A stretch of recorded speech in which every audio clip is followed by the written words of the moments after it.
MR Crime. Step into the dark. Truth revealed with every spark. Okay. I'm not signing nothing. Okay. I've been through the system, buddy. I know how it you works. have. I know you have. You're not my friend. All you're trying to get is some stupid ass confession, and you're not going to get one. That's quite a detailed description of the situation. It seems like Jeff Pearson managed to navigate a high-pressure situation by understanding his rights, which is not something you often see in those circumstances. Is there a particular aspect of the story you'd like to discuss further, like the interrogation tactics used or his approach? Am I under arrest? For now. I'm under arrest? Yeah, I'll explain everything, but before I explain myself to you, before we talk to each other, I need to read your rights, okay? What am I under arrest for? Well, like I said, I need to read your rights first. Obviously, the charge is robbery, okay? That's a really important point about his initial question. It clearly defines the legal boundaries and ensures he knows his options. It also highlights the critical role of the Miranda warning in making sure people understand their protections, like the right to remain silent and to have an attorney. It seems like Jeff was well prepared for that situation.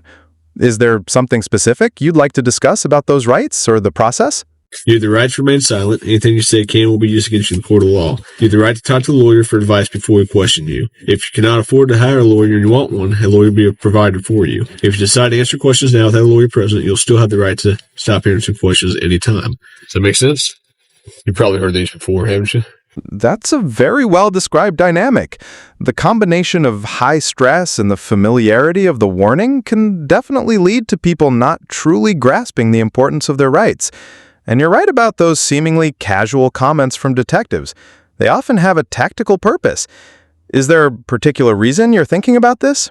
Do you understand your rights? Do you understand your rights, Jeff? Yes or no? You understand? We're getting paid more than you are, so we can sit here for a long time, man. I just need you to answer me yes or no. Do you understand your rights? Let's get through that question. Do you understand what I read you? Do you comprehend what I read you? That's a classic standoff situation. Jeff's silence is effectively putting the ball back in the detective's court, forcing them to rely on evidence and investigation rather than coercing a statement. Those subtle body language cues you mentioned are interesting. It shows the detective might be feeling the pressure, despite the outward calm, knowing this just became a much harder case to crack. What do you think the detective's next move might be? If you got something that says you didn't do this robbery, this is your chance to talk to us. Okay, good cop.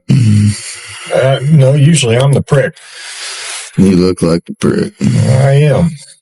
That sounds like a very calculated strategy on Jeff's part. By removing the emotional exchange, he essentially deflated their tactics, making them work harder to gain any leverage. It highlights how powerful silence can be in coercive situations. What do you think the investigators might have tried next? I'm not asking if you want to talk to me at this point. I just want to know if you understand what I read to you. So am I under arrest? Yes, you're under arrest. Get me back to the cell. I don't talk to you, motherfucker. Okay. Essentially, the passage describes Jeff employing a strategy of silence on the assumption that if the investigators had a solid case, they wouldn't need more questioning. By not providing any statements, he avoided giving them information that could be used against him. The officers stopped the interview because they weren't making progress, but later brought him back to try again, likely hoping for a change in his approach. Is there anything specific about that summary you'd like to discuss? You want a Coke? You gonna be able to pop it open, or you need me to? I need methadone. You need methadone? Yeah, you guys can get me that methadone.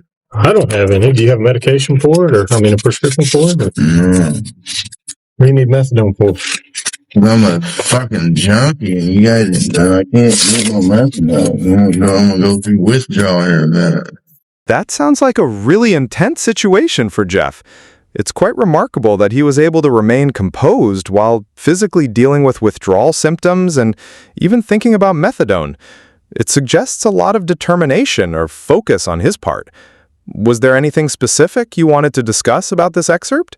How long you been using heroin? Long time, buddy. 10 years? 15 years? I hardly been alive that long. What are you trying to talk to me about here? Talk to you about what happened last night. Look, here's the deal.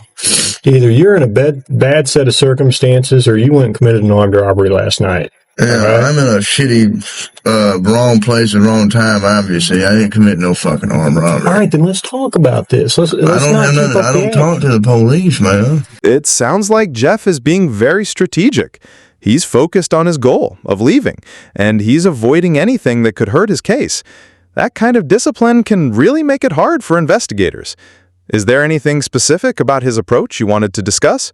Okay. I've been through the system, buddy. I know how it you works. have. I know you have, You're Jeff. not my friend. I'm not your friend. You're trying to fucking get me. Or you're No, trying I'm not trying to get all you. you're trying to get is some fucking stupid ass fucking confession, and you're not going to get one. Jeff, I'm not going to get a confession out of you for nothing. Exactly, because I And didn't I'm do not nothing. trying to get a confession out of you. Okay, I'm going to tell you, I didn't commit no armed robbery, and y'all ain't got no fucking evidence saying I did. Let me go. All you did is find me sitting in my buddy's house because my fucking buddy's dog's going ape shit. I go outside, there are cops everywhere, and they spotlight me. They say, come here. I say, what's up? They search me. They ain't find Hang on. nothing. What's Let up? me read this. No. Yes. Because I'm not going to sign it. You don't have to sign it. So let me read it for you. Okay? I'm not signing nothing. You don't have to sign it.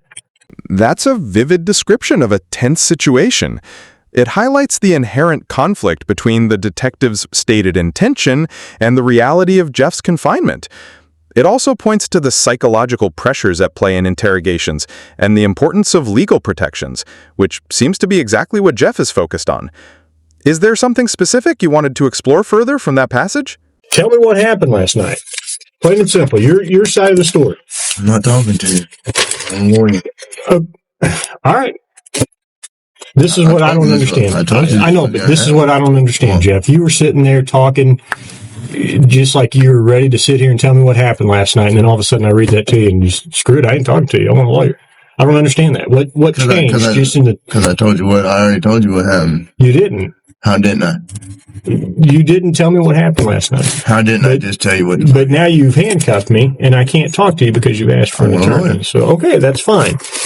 But I will tell you right now, you're still on hold for a robbery. I know. I don't know why. I need a fucking lawyer because obviously I didn't do nothing. And obviously you guys know I didn't do nothing because I've been arrested for the same bullshit before, and you guys don't interview me this much. So, wham, bam, thank you for the coke. Put me back in the cell. That's my home. We haven't interviewed you yet. Right, that's a crucial point. Once someone clearly requests an attorney, officials are generally supposed to stop questioning until the lawyer is present. It sounds like Jeff understood his rights and held firm, which can be very effective in that situation. What happens next? Here's what the deal is. I have enough evidence Like what? of the armed robbery, okay? But, if you're saying you didn't do it, you need to give me your side of the story. I didn't do it. Okay, well, give me your side of the story. You got to, convince me. Because I got a lot of evidence. I got a lot of physical evidence. Like what? Name the Why should I tell you that? It sounds like Jeff is holding strong under pressure. The detective's shift to more direct tactics doesn't seem to be working. What do you think might happen next in this scenario? Do you think the detective will try a different approach, or will they move to charge Jeff? There's only a couple pieces of evidence I'm missing. Name them. What's that? Name them. Well, why do I need to do that? You haven't helped me out a lot. You give me a little bit, I give you a little bit. We go back and forth. I give you one of my pieces of evidence, and I give me a little something. All right? What time do you get over to Aaron's house? No, anything I say here can and will be used against me. Sure, but anything you say here, I can also tell your parole officer that you helped me out. That doesn't mean dick. That sounds like a classic standoff, with Jeff clearly understanding his legal position and sticking to his guns. It seems he's determined not to let them get any information they can use, even under pressure. What do you think happens next?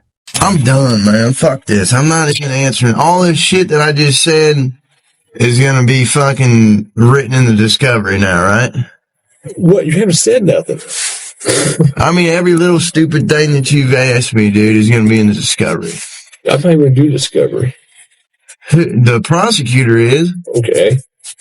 So, you halfway know the system, how things work, and you halfway don't. Am I right? I half-ass know that the only reason I came up here is to get a fucking Coke. Okay. And I got it. But now I want a Butterfinger. But that's not going to happen for a while. What, the Butterfinger? Yeah. Why not?